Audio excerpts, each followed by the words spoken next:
Nancy and I and her brother Alan had a big adventure. A guy named Mike Alt was the hero of the story. So this is what happened. On the evening of September 10th, 2025, Nancy gets a phone call from her brother. He says that he is up on top of a mountain and he has lost his keys. She knew that he had hiked 12 miles that day, and that he told her that he was on his hands and knees without a shirt, crawling around trying to find his keys. Well, everybody got very worried.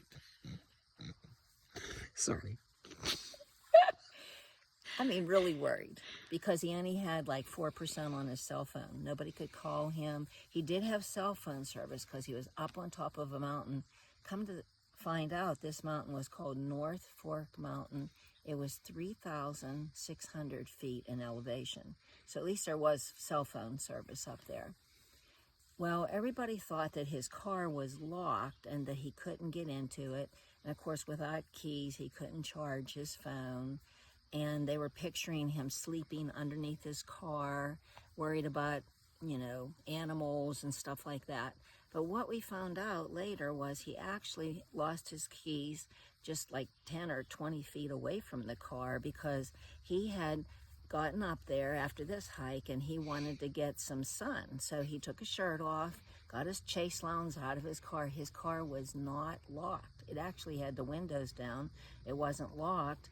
We all thought it was locked and that he couldn't get into it. But in there he had sandwiches and he had blankets. He had whatever he needed was in his car, which actually, once we found out, that was a really big relief. But, not knowing that, everybody was very worried. Nancy called the Forest Service people, and they directed her to a store.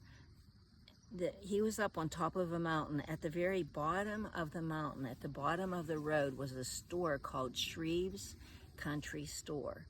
And one of the Forest Service people gave her the name of this man, Mike Alt, that owns the store. Well, he knew.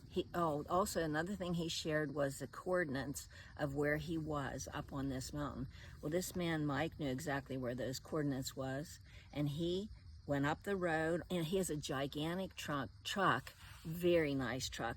This was a very bumpy road, very bumpy, and ran all the way up to the mountain and saw Alan walking down, because Alan had told everybody he was going to walk down to the store the next morning. He spent the night in the chase lounge under the beautiful stars, and I'm sure he didn't get a really great night's sleep, but what a wonderful memory. We actually got to see all of this after Mike picked Alan up coming down the road. They went back down to the store, and at the store there was Wi-Fi, so we were able to talk to him, know that he's safe. And Nancy and I went to his house, got his extra key for his car, and we then drove 4 hours to this place, which is in Upper Track, West Virginia, near the Big Bend campground. It's absolutely beautiful, and this store must serve the campground. It's been in existence since 1957, a long time, and Mike just bought it a year ago. But anyway, he saved the day. He picked up Alan, who was walking down the road and actually getting pretty tired.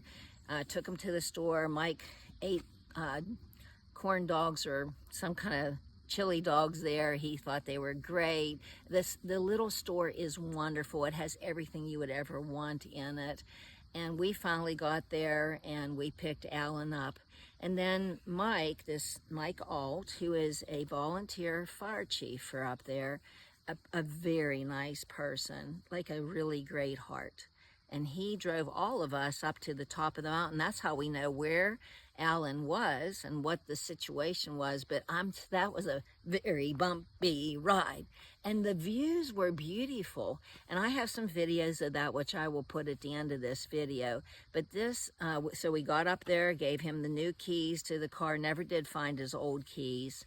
We looked up there, but they just weren't able to be found, and came back down. Nancy and I had some ice cream at the store, rocked in the rocking chairs, used the porta potties, visited a little while, got these shirts. Alan bought us these shirts. And so anyway, this is a story that has a great ending, and I'll show you more in videos to follow.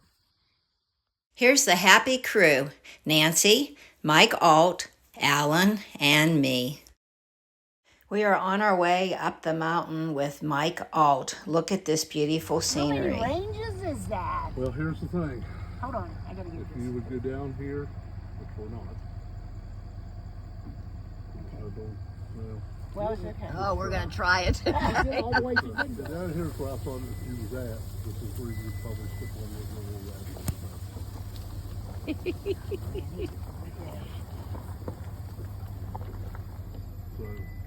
Wow. It's these views that make you... So that's the Allegheny Mountain. If you came 33, you came across that mountain right there. Yeah, wow. We made it to the top of the mountain, and that is Alan's car. I'm getting it on video.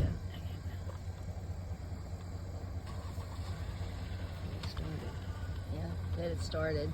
There was a campground right back there that he could have built a fire, And he didn't even know but it. he didn't know it. They're still looking for the key. Wonder what those seem. There's Alan back there following us. We're heading down the mountain now. Look at this beautiful scenery. Somewhere right around here is where Mike picked up Alan. He had walked about 3 miles this morning. Here's another one of the views, and oh, can't see Alan back there. Let's see. Alan, where are there he is? Okay, we are at Shreve's Country Store, owned by Mike Alt, which is here on the right, and he was the rescuer of Alan Prunty, who lost his keys to his car on the mountain, and we finally found Mike to go up and get him. This little store is in Upper Track, West Virginia, close to the Big Bend campground. Thank you so much. Yay!